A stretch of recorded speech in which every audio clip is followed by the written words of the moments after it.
بسم اللہ والصلاۃ والسلام علی رسول اللہ وعلی آلہ وصحبہ ومن والاه۔ عبارت پڑھے گا کوئی؟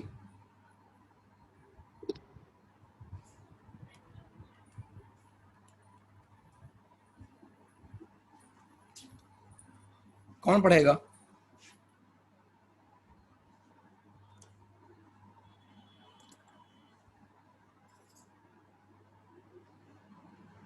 حال میں مجیب؟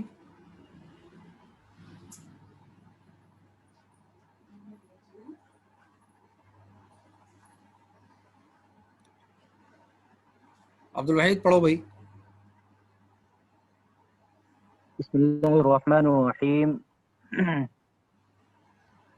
حدثني عن مالك عن زيد بن أسلم أنه قال عرس رسول الله صلى الله عليه وسلم ليلة بطريق مكة ووكل بلالا أن يوقظهم للصلاة، فرقد بلال ورقدوا حتى استيقظوا وقد طلعت عليهم الشمس، فاستيقظ القوم وقد فزعوا، فأمرهم رسول الله صلى الله عليه وسلم أن يركبوا حتى يخرجوا من ذلك الوادي، وقال إن هذا واد به في رواية قع فيه شيطان، فركبوا حتى خرجوا من ذلك الوادي، ثم أمرهم رسول الله صلى الله عليه وسلم أن ينزلوا وأن يتوضوا، وأمر بلالا أن ينادي بالصلاة أو يقيم، فصلى رسول الله صلى الله عليه وسلم بالناس ثم انصرف إليهم وقد رأى من فزعهم، فقال يا أيها الناس إن الله تبارك وتعالى قبض أرواحنا ولو شاء لردها، وفي رواية ردها إلينا، في رواية حد علينا في حين غير هذا، فإذا رقد أحدكم عن الصلاة أو نسيها ثم فزع إليها فليصليها كما كان يصليها في وقتها، وفي رواية لوقتها. ثم التفت رسول الله صلى الله عليه وسلم إلى أبي بكر الصديق رضي الله عنه فقال إن الشيطان أتى بلال وهو قائم يصلي فأضجعه، فلم في رواية غير ثم لم يزل يحدثه، في رواية حد يهديه كما يهدئ، في رواية حد يهدئ الصبي حتى نام، ثم دعا رسول الله صلى الله عليه وسلم بلالا، فأخبر بلال رسول الله صلى الله عليه وسلم مثل الذي أخبر رسول الله صلى الله عليه وسلم أبا بكر، فقال أبو بكر رضي الله عنه أشهد أنك رسول الله. بسم اللہ والصلاۃ والسلام علی رسول اللہ وعلی آلہ وصحبہ ومن والاه۔ یہ روایت لمبی سی روایت ہے اور اس روایت میں ڈھیر سارے مسائل ہیں، اس لیے میں نے آپ لوگوں سے کہا تھا کہ اس روایت کو ذرا دھیان سے پڑھیے گا۔ عرس رسول اللہ صلی اللہ علیہ وسلم لیلۃ بطریق مکہ، اس کا ترجمہ میں کر چکا ہوں۔ عرس یعرس، تعریس کہتے ہیں رات کے آخری پہر قیام کرنا، سفر میں رات کے آخری پہر آرام کے لیے رکنا، اور اس سے پہلے بتایا جا چکا تھا کہ اگر رات کا آخری پہر نہ ہو تو اس کو تعریس نہیں کہیں گے۔ تعریس کے لیے ضروری ہے کہ رات کے آخری پہر ٹھہرا جائے، قیام کیا جائے، سفر میں رکا جائے۔ تو اللہ کے رسول صلی اللہ علیہ وسلم ایک رات مکہ کے راستے میں، ٹھیک ہے مشاہد، مکہ کے راستے میں یہاں پر ذکر کیا گیا ہے۔ اچھا،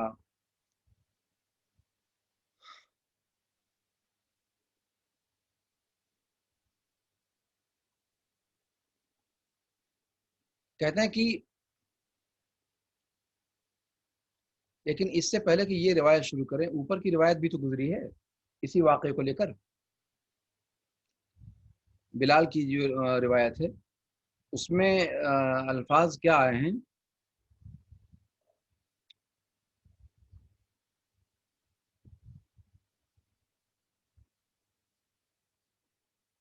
ان رسول اللہ صلی اللہ علیہ وسلم حین قافل من خیبر، تو خیبر سے لوٹے، اور یہاں ہے کہ مکہ کے راستے میں، تو کہتے ہیں دونوں میں کوئی فرق نہیں ہے، ٹھیک ہے مشاہد۔ طریق خیبر اور طریق مکہ ایک ہی ہے مدینہ سے، ٹھیک ہے مشائخ. خیبر کا راستہ اور مکے کا راستہ، مدینہ سے دونوں راستے ایک ہیں. تو خیبر سے لوٹتے ہوئے پہلی روایت میں کہا گیا ہے، اور یہ دوسری روایت ہے، اس کے اندر کیا آیا ہوا ہے کہ مکہ کے راستے میں، خیبر کی بجائے مکہ کے راستے میں ذکر کیا. تو خیبر کا جو راستہ ہے وہی مکہ کا راستہ ہے، مدینہ سے دونوں راستہ ایک ہی ہے. اس وجہ سے الفاظ کا فرق ہے، ورنہ یہ کہ دونوں میں کوئی تضاد نہیں ہے. یہاں پر ایک چیز میں یہ ذکر کرنا چاہ رہا تھا کہ یہ روایت تو آخر تک ہم لوگوں نے پڑھ لیا تھا. آخری ٹکڑا اس کا ہے کہ من نسی الصلاۃ اذا ذکر فلیصلیھا اذا ذکرھا فإن اللہ تبارک و تعالی قال یقول فی کتابہ اقم الصلاۃ لذکری. یہاں پر آپ لوگوں کو نہیں کھٹکا؟ کوئی چیز کھٹک نہیں رہی ہے؟ اقم الصلاۃ لذکری، مجھے یاد کرنے کے لیے نماز قائم کرو.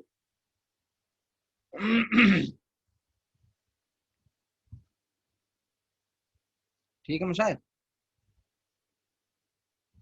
یہاں پر کیسے استدلال کیا ہے؟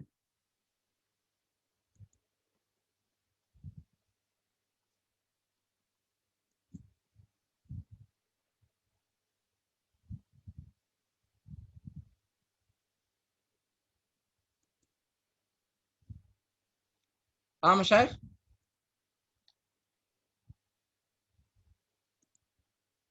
اقم الصلاۃ لذکری. اچھا، اور آگے والی جو روایت ہے اس کے اندر بھی یہ چیز آ رہی ہے.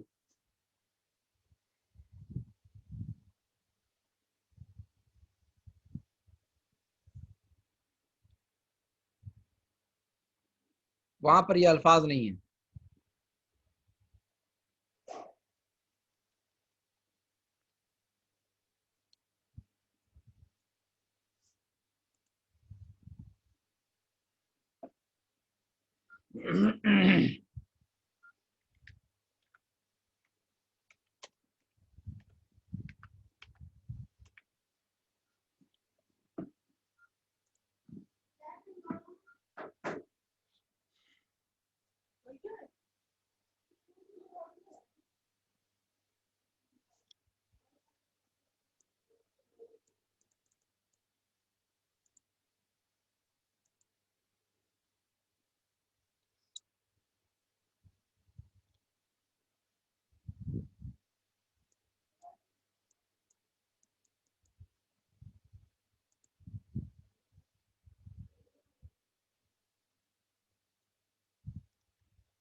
یہاں پر اقیم الصلاۃ لذکری قرآن کریم کے اندر یہ آیت کریمہ موسیٰ علیہ الصلوۃ والسلام سے مخاطب ہوتے ہوئے کہی گئی ہے. موسیٰ علیہ الصلوۃ والسلام کو خطاب کرتے ہوئے یہ آیت کریمہ ہے. ٹھیک ہے مشاہد. لیکن یہ کہ صلاۃ کا حکم جیسے انہیں تھا ویسے امت محمدیہ کو بھی ہے، اس لیے جو خطاب ان کے لیے ہے وہ خطاب امت محمدیہ کے لیے بھی ہے.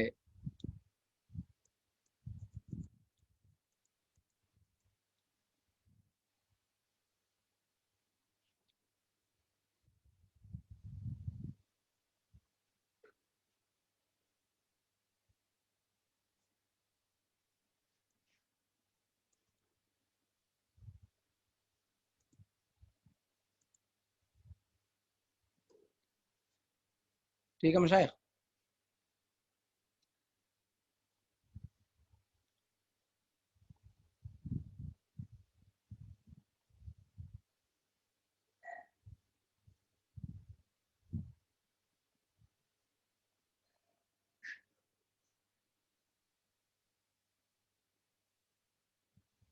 اس آیت کے اندر اقیم الصلاۃ لذکری کا ایک مضمون تو یہ بیان کیا گیا ہے کہ نماز کو اللہ رب العالمین کے ذکر کے وقت، اللہ رب العالمین کے یاد آنے کے وقت جو ہے نماز قائم کی جائے. ٹھیک ہے مشاہد.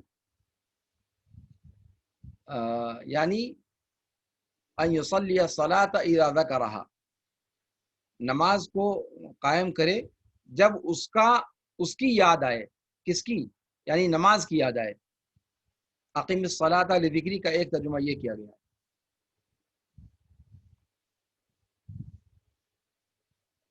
اقیم الصلاۃ لذکری اس کی ایک قرات للذکرا ہے. اقیم الصلاۃ للذکرا یہ بھی ایک قرات وارد ہے.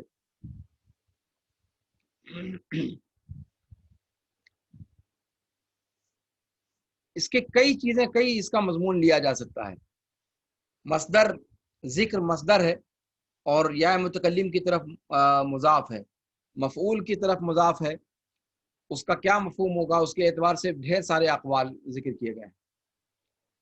اور قرات کا بھی معاملہ ہے کہ للذکرا کہا گیا ہے، پڑھا گیا ہے اس کو. بہرحال یہاں یہ کہنا یہ چاہتے ہیں کہ نماز کا جب نماز کو جب یاد کرے یا نماز کا جب خیال آئے تب اس کو قائم کر لے. اچھا، اور یہاں پر نسیان کا صرف ذکر کیا گیا ہے، نسیان کا. لیکن ظاہر سی بات ہے نسیان کے اندر نوم داخل ہے. نسیان اور نوم دونوں کا حکم ایک ہی ہے. جیسے معاملہ نسیان کا ہے وہی معاملہ نوم کا ہے. تو آگے والی روایت میں اللہ کے رسول صلی اللہ علیہ وسلم یہ راوی فرماتے ہیں کہ اللہ کے رسول صلی اللہ علیہ وسلم نے رات کو قیام کے، باقی تو وہی الفاظ ہیں. وکلا بلالا، وکلا اور وکلا دونوں پڑھنا درست ہے. وکلا بلالا ایوقظہم للصلاۃ فرقد بلال. راقد یرقد، ہلکی نیند یا اونگھ آ جانا جس کو کہہ لیجیے. ورقدوا، سارے کے سارے لوگ سو گئے. حتی استيقظوا، یہاں تک کہ وہ لوگ بیدار ہوئے. وقت طلعت علیہم الشمس، وقت طلعت علیہم الشمس یہ جملہ حالیہ ہے، درا حالے کی سورج ان پر طلوع ہو چکا تھا. سارے کے سارے لوگ بیدار ہوئے، درا حالے کی وہ گھبرائے ہوئے تھے. وقت فزعوا یہاں بھی جملہ حالیہ ہے. فامرهم رسول اللہ صلی اللہ علیہ، اچھا گھبرائے ہوئے کیوں تھے؟ ظاہر سی بات ہے سورج نکل جانے کی وجہ سے نماز کا وقت فوت ہو چکا تھا، نماز کا وقت نکل چکا تھا، تو اس لیے جو ہے وہ لوگ گھبرائے ہوئے تھے. یہاں دشمن کا بھی خوف کہا جا سکتا ہے لیکن وہ مراد نہیں ہے، بلکہ یہاں پر نماز کا خوف، نماز کے نکل جانے کا جو خوف تھا، اس کی جو گھبراہٹ تھی، اس کا ذکر یہاں پر ہے فزعوا کے اندر. کہتے ہیں فامرهم رسول اللہ صلی اللہ علیہ وسلم ان يركبوا حتى يخرجوا من ذلك الوادي، یہاں تک کہ اس وادی سے نکل جائیں. اللہ کے رسول صلی اللہ علیہ وسلم نے حکم دیا کہ سارے لوگ سوار ہوں یہاں تک کہ اس وادی سے نکل جائیں. اور اس کی تعلیل یہ کی آپ صلی اللہ علیہ وسلم نے کہ ان هذا واد به شیطان، کہ یہ ایسی وادی ہے جہاں پر شیطان ہم پر غالب آ گیا، یا جہاں پر شیطان کا غلبہ ہے، یا جہاں پر شیطان ہے. فرکبوا، تو وہ لوگ سوار ہوئے. حتی خرجوا من ذلك الوادی، تو سوار ہوئے یہاں تک کہ اس وادی سے نکل گئے. پھر اللہ کے رسول صلی اللہ علیہ وسلم نے انہیں اترنے کا حکم دیا. ثم یہاں پر کہا گیا ہے، یعنی فاصلہ طے کرنے کے بعد پھر آپ صلی اللہ علیہ وسلم نے انہیں حکم دیا کہ اتریں. وَأَن يَتَوَضَّؤْا، وضو کریں. اور بلال کو حکم دیا کہ اذان دیں. یا یقیم کا لفظ آیا ہے، ینادی کا لفظ آیا ہے، یا یقیم کا لفظ آیا ہے. بہرحال اذان دی گئی اور پھر اس کے بعد اقامت ہوئی. اقامت کہہ کر کے اذان مراد لیا جاتا ہے، عربی میں کوئی یہ مطلب وہ نہیں ہے. اور ینادی کہہ کر کے بھی اذان مراد لیا جاتا ہے. ندا کا اطلاق اذان پر زیادہ ہوتا ہے، اس لیے کہ بہرحال اس کے اندر بلند آواز سے پکارنے کا مضمون ہے. اچھا، اس کے بعد کیا ہے؟ فصلى رسول اللہ صلی اللہ علیہ وسلم بالناس، اللہ کے رسول صلی اللہ علیہ وسلم نے لوگوں کو نماز پڑھائی. پھر ان کی طرف مڑے اور آپ صلی اللہ علیہ وسلم نے مشاہدہ کر لیا تھا ان کے خوف اور ان کی گھبراہٹ کا. تو آپ صلی اللہ علیہ وسلم نے فرمایا، چونکہ لوگوں کے اندر گھبراہٹ بہت زیادہ تھی، ایسا اللہ کے رسول صلی اللہ علیہ وسلم کی زندگی میں کبھی نہیں ہوا تھا کہ جو ہے اس طریقے سے نماز امن کی حالت میں وقت سے نکل جائے جیسا یہاں پر ہوا. تو اسی لیے اللہ کے رسول صلی اللہ علیہ وسلم نے ان کی خوف اور گھبراہٹ کو دیکھتے ہوئے آپ صلی اللہ علیہ وسلم نے خطاب فرمایا اور کہا، یا ایھا الناس ان اللہ تبارک و تعالی قبض ارواحنا، اللہ رب العالمین نے ہماری روحوں کو قبض کر لیا تھا. ولو شاء لردها، اگر چاہتا تو اسے لوٹا دیتا. فی حین غیر هذا، اس کے علاوہ وقت میں، اس وقت جس وقت لوٹایا ہے اللہ تعالیٰ نے اس سے پہلے لوٹا دیتا.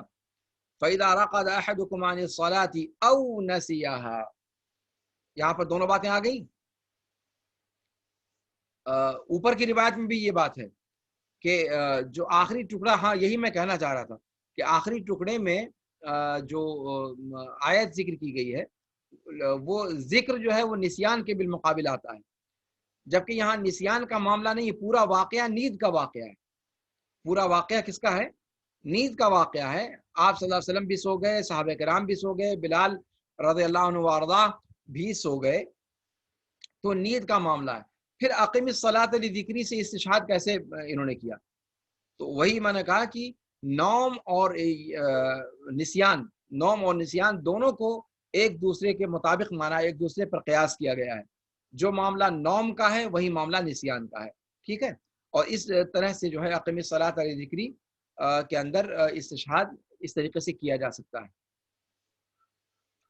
تو کہتے ہیں کہ آپ صلی اللہ علیہ وسلم نے فرمایا کہ اللہ رب العالمین نے ہماری روحوں کو قبض کر لیا تھا، اگر چاہتا تو اسے لوٹا دیتا اس وقت کے علاوہ وقت میں.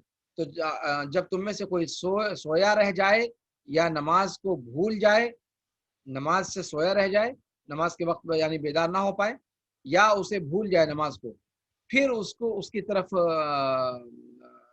گھبرا کر کے وہ اس کو یاد آئے یا پھر اس کو نیند آنکھ کھلے، فَلْيُصَلِّهَا كَمَا كَانَ يُصَلِّيهَا فِي وَقْتِهَا. یہ ہے اصل محل شاہد کہ چاہیے کہ اس نماز کو پڑھے ٹھیک ویسے ہی جیسے اس نماز کو اس کے وقت میں پڑھتا تھا. یہ چیز آپ لوگوں کو بھی خاص طور سے غور کرنے کی ہے. سب سے پہلی بات تو یہاں پر میں یہ ذکر کر دوں کہ نوم کا جو ذکر آیا ہے، سونے کا یا بھولنے کا، تو یہاں پر سونے سے عام سونا مراد نہیں ہے. وہ والا سونا کہ آپ کا ارادہ ہی ہے کہ آپ اٹھیں گے 8 بجے اور پھر آپ استشہاد اس حدیث سے پکڑیں کہ اللہ کے رسول نے کہا کہ جو سویا رہ جائے وہ یہ کر لے. نہیں، یہ غلط استدلال ہوگا. اس لیے کہ یہاں پر آپ دیکھیں اس روایت کے اندر خود اللہ کے رسول صلی اللہ علیہ وسلم جب سونے گئے تو انہوں نے پورے انتظامات کیے، وقت پر جاگنے کے پورے انتظامات جو کر سکتے تھے، ہر ممکن انتظام آپ صلی اللہ علیہ وسلم نے فرمایا. انتظامات کرنے کے باوجود یہ معاملہ ہو گیا، تب انسان معذور ہے. آپ نے الارم لگایا، الارم لگا کر کے سوئے، یا پھر آپ نے کسی کو مکلف کر دیا کہ آپ کو نماز کے وقت میں جگا دے، یہ سارے اہتمامات کرنے کے بعد آپ سوئے لیکن وقت پر آپ نہ اٹھ سکے تو پھر آپ معذور سمجھے جائیں گے، اور اس میں یہ حدیث، اس حدیث کا حکم آپ لگا سکتے ہیں. لیکن جو تعمد کے ساتھ یہ ارادہ ہی کر کے سوئے کہ نماز کے وقت کا کوئی معاملہ نہیں ہے اور آنکھ کھلی تو پڑھ لیں گے نہیں تو رہنے دیں گے ایسی، اس کے لیے کوئی آپ نے انتظام نہیں کیا، تو ظاہر سی بات ہے پھر اس حدیث سے استدلال وہاں پر نہیں کیا جا سکتا. ٹھیک ہے مشاہد؟ اچھا، ایک بات. اور دوسری بات ہے کہ اگر اس قسم کا واقعہ ہو گیا کہ آپ نے انتظامات کیے لیکن یہ کہ اتنی زیادہ نیند آپ کی گہری ہو گئی کہ آپ کو طلوع شمس کے بعد ہی آنکھ کھل سکی، تو اب طلوع شمس کے بعد آنکھ کھلنے کا مطلب یہ ہے کہ ہڑبڑا کر کے کھڑے ہو جاؤ تیا پانچا وضو کر کے، نہیں. باقاعدہ اللہ کے رسول صلی اللہ علیہ وسلم نے کہا کہ وہ ویسے ادا کرے جیسے اپنے وقت پر ادا کرتا ہے، یعنی باقاعدہ اذان دی جائے، اس کے بعد لوگوں کو وضو کرنے کا وقت دیا جائے، اس کے بعد باقاعدہ وقفہ رکھ کر کے پھر اقامت کہی جائے، پھر اس کے بعد نماز ادا کی جائے. جس طرح اس کو وقت پر اس کی ادا ہوتی تھی نماز، ویسے ہی جیسا کہ آپ نے سنا کہ بلال کو کے لیے الفاظ یقیم اور ینادی دونوں کے الفاظ آئے، اور دیگر روایات سے اس کی تائید ہوتی ہے کہ باقاعدہ اذان دی، پھر اذان اور نماز کے درمیان صحابہ کرام کو اتنا وقفہ ملا کہ انہوں نے وضو کیا، پھر اس کے بعد اقامت ہوئی، پھر اس کے بعد نماز ہوئی، جبکہ سورج کی تمازت سے ان کی آنکھ کھلی تھی، یعنی اچھا خاصا وقت گزر چکا تھا، کہہ سکتے ہیں کہ 7-8 بجے کا وقت ہو چکا تھا۔ اس کے باوجود اللہ کے رسول صلی اللہ علیہ وسلم نے فوراً نماز پڑھنا مناسب نہیں سمجھا۔ ایک تو وہاں سے کوچ کرنے کا حکم دیا، سواری پر بیٹھ کر کوچ کرنے میں جو وقت لگا وہ گیا بیدار ہونے کے بعد، اور پھر نئی جگہ پر پہنچ کر ہڑبڑا کر نماز شروع نہیں کی، بلکہ باقاعدہ اذان دلوائی، اذان دلوانے کے بعد صحابہ کرام نے وضو کیا، پھر اقامت ہوئی، پھر نماز پڑھی گئی، اور پھر اس کے بعد آپ صلی اللہ علیہ وسلم نے یہ خطاب کیا، تو فَلْيُصَلِّهَا كَمَا كَانَ يُصَلِّيهَا فِي وَقْتِهَا، نماز ویسے پڑھے جیسے اس کو اس کے وقت میں پڑھتا تھا۔ یہ چیز ذہن میں رکھیے گا۔ کہتے ہیں ثم التفت، اچھا یہ بات جو قبض ارواحنا جو اللہ کے رسول صلی اللہ علیہ وسلم نے فرمایا، تو آپ جانتے ہیں کہ اسلامی عقیدہ یہی ہے کہ انسان جب سوتا ہے تو اس کی روح قبض کر لی جاتی ہے، اس کی روح قبض کر لی جاتی ہے حقیقت میں، اور اسی لیے نیند کو موت کی بہن کہا گیا ہے، النوم اخو الموت، ٹھیک ہے مشاہد؟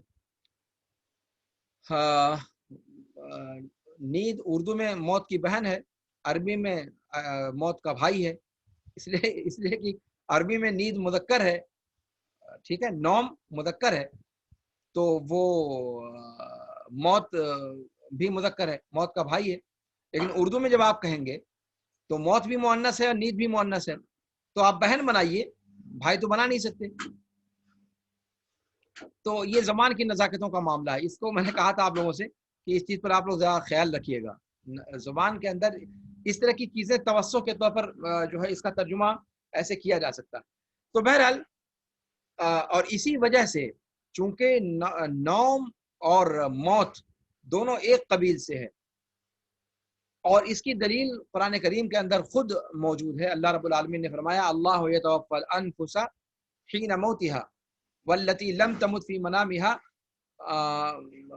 تو یہ والی آیت جو ہے اس کے اندر اللہ رب العالمین نے وضاحت کے ساتھ بتلا دیا ہے کہ جب انسان سوتا ہے تو حقیقت میں وہ مر رہا ہوتا ہے، موت ہی ایک طریقے سے اس کے اوپر طاری ہوتی ہے۔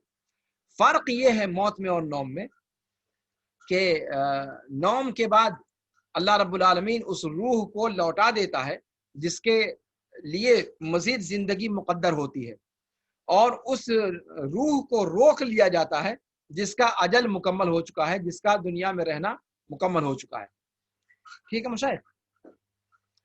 ورنہ اس کے علاوہ کوئی اور فرق نہیں ہے۔ اور اسی لیے نوم کے بارے میں یا سونے کے وقت کے بارے میں جو اذکار آئے ہیں یا جو دعائیں پڑھی جاتی ہیں اس کے اندر ہم لوگ یہی دعا پڑھتے ہیں، بسمک اللہم اموت و احیا، لیکن مصیبت یہ ہے کہ ہم لوگ اس کے ترجمے پر غور نہیں کرتے، ترجمے پر غور نہیں کرتے۔ کیوں ایسا کہا گیا؟ روز ہم یہ دعا پڑھ کر کے سوتے ہیں، اللہ کرے کہ آپ لوگ بھی پڑھ کر سوتے ہوں، حسن ظن ہے مجھے، روز یہ دعا پڑھ کر کے سوتے ہیں کہ اللہ تیرے ہی نام سے میں مرنے جا رہا ہوں، نیت کسی کی نہیں ہوتی کہ مرنے جا رہا ہوں، جبکہ قرآن یہ دعا جو ہے یہ ہمیں وہ شعور پیدا کرنا چاہتی ہے ہمارے ذہن و دماغ کے اندر کہ ہم ہر سونے کے وقت، ہر بستر پہ جانے کے وقت موت کے تصور کو اپنے سامنے رکھیں، اس لیے کہ ہمیں نہیں خبر کہ ہماری مدت کب پوری ہو رہی ہے، کیا پتا کہ ہم سونے جا رہے ہیں اور اسی میں ہماری مدت پوری ہو جائے اور پھر دوبارہ آنکھ کھولنا نصیب نہ ہو۔ تو اللہ کے رسول صلی اللہ علیہ وسلم نے جو دعا سکھلائی ہے سونے کی، اس کے اندر یہ عبرت کا پہلو ہے، یہ عظا کا پہلو ہے، موعظت کا پہلو ہے جس پر ہمیں غور کرنا چاہیے۔ تو وہاں پر ہم دعا یہی پڑھ کر کے سوتے ہیں جبکہ کسی کی نیت نہیں ہوتی کہ وہ مرنے جا رہا ہے، سبھی سونے جا رہے ہوتے ہیں۔ اگر مرنے کی نیت کر لیں تب تو پھر زندگی میں جو ہے سب کے سدھار آ جائے، اپنے آپ کوئی برائی کرے ہی نہ۔ اگر موت کا تصور ہر سونے کے وقت میں انسان کو آ جائے، کم سے کم 24 گھنٹہ میں 2 بار تو سوتا ہی ہے، رات کو اور قیلولہ میں، چاہے تھوڑی دیر کے لیے ہو، تو اگر دن میں 24 گھنٹے میں 2 بار آپ اس دعا کو پڑھ کر کے سوئیں، یعنی موت کا تصور اپنے ذہن و دماغ میں آپ جاگزیں کر لیں، تو انسان معصیتوں کا صدور اس طریقے سے کرے گا بے شکر بمہار بن کر کے، جس طریقے سے کرتا ہے عام طور پر، کبھی نہیں کرے گا۔ لیکن مسئلہ یہی ہے کہ اللہ کے رسول صلی اللہ علیہ وسلم کی اس پیاری سی دعا کے اندر جو پیغام ہے اس پیغام کو ہم کہاں تک سمجھتے ہیں، اس پر غور کرتے ہیں۔ ابھی اگر میں پوچھوں کہ آپ لوگ اس دعا کو پڑھتے ہوں گے، کم سے کم یہ چھوٹی سی دعا ہے، اس کو آپ لوگ پڑھتے ہوں گے، لیکن کتنی مرتبہ آپ لوگوں کے ذہن میں آیا ہے کہ اس کا ترجمہ یہ ہوتا ہے، اور آپ کے ذہن میں سوال پیدا ہوا ہو کہ یار ہم مرنے تو نہیں جا رہے ہیں، سونے جا رہے ہیں، تو دعا سونے کی ہے، لیکن یہ دعا سونے کے وقت کی ہے، لیکن بات مرنے کی جا رہی ہے۔ کسی کے ذہن میں یہ سوال آیا؟ مجھے نہیں لگتا کسی کے ذہن میں آیا ہوگا۔ پر کیوں نہیں آیا؟ اگر آیا تو اس کا جواب ڈھونڈنے کی کوشش کی، اور اگر نہیں آیا تو کیوں نہیں آیا؟ یعنی غفلت کی انتہا ہے۔ اور جو لوگ نہیں پڑھتے، جن کو یاد ہی نہیں ہے، وہ تو خیر مرفوع القلم ہے ان کو تو خیر میں کس شمار و قطار میں رکھوں۔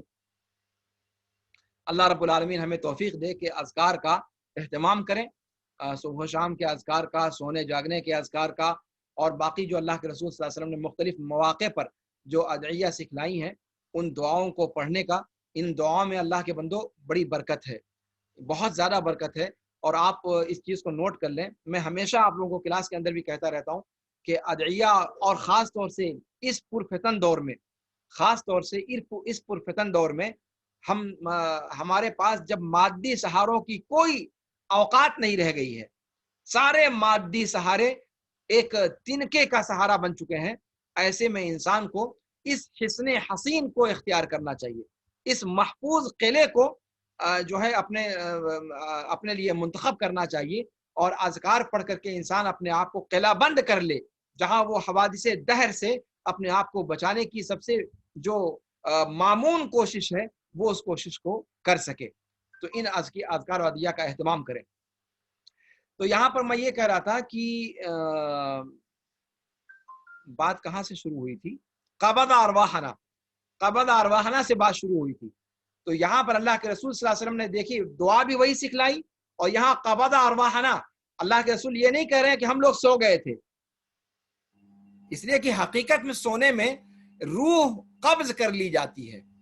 یہ ذہن، یہ تصور ابھی تک آپ لوگوں کے ذہن و دماغ میں اردو میں یا اردو بولنے والوں کے یہاں نہیں ہے کہ نوم کی حالت میں روح قبض ہو جاتی ہے۔ ہم سب انسانوں کی روحیں کتنی مرتبہ قبض ہوتی ہیں اور کتنی مرتبہ واپس آتی ہیں، آپ اس کا حساب لگائیے۔ اور اس نوم کی کیفیت کا اور موت کی کیفیت کے درمیان تشابہ کو اگر آپ دیکھنا چاہتے ہیں تو آپ ابن قیم کی کتاب الروح کو پڑھیے، بہت مارکت العرا بحث ہے اس کتاب کے اندر۔ بہرحال یہاں پر یہ میں کہہ رہا تھا کہ قبض ارواحنا اللہ کے رسول صلی اللہ علیہ وسلم نے فرمایا، تو وہ اس لیے آپ لوگوں کو تعجب نہیں ہونا چاہیے کہ اللہ کے رسول صلی اللہ علیہ وسلم نے یہ کیوں فرمایا کہ ہماری روحیں قبض کر لی گئیں، جبکہ روحیں قبض نہیں ہوئی تھی، لوگ سوئے تھے۔ تو سونے میں یہ ہمارا غلط تصور ہے۔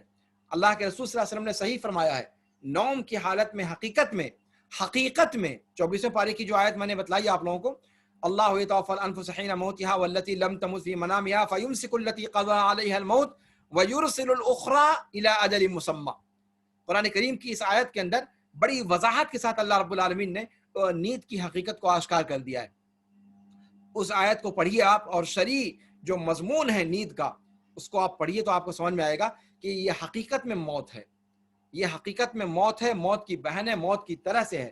اور موت میں روح کا جسم کا جس طریقے سے تعلق جڑتا ہے برزخ میں، اور نوم کی حالت میں روح کا جسم سے تعلق کیا رہتا ہے، اس پر اگر آپ بحث پڑھنا چاہتے ہیں، اس کی مشابہت کیا ہے، اس کا علاقہ کیا ہے، اس کا تعلق، اس کی نوعیت کیا ہے، ابن قیم کی کتاب اور روح کو پڑھیے۔ روح کے جسم سے 4 تعلق کو انہوں نے بیان کیا ہے، 4 طرح کے تعلق ہیں، وہ ایک الگ موضوع ہو جائے گا، وہ موطا کے اندر داخل نہیں ہے، ورنہ کہیں گے کہ کہاں کی رامائن شروع کر دی۔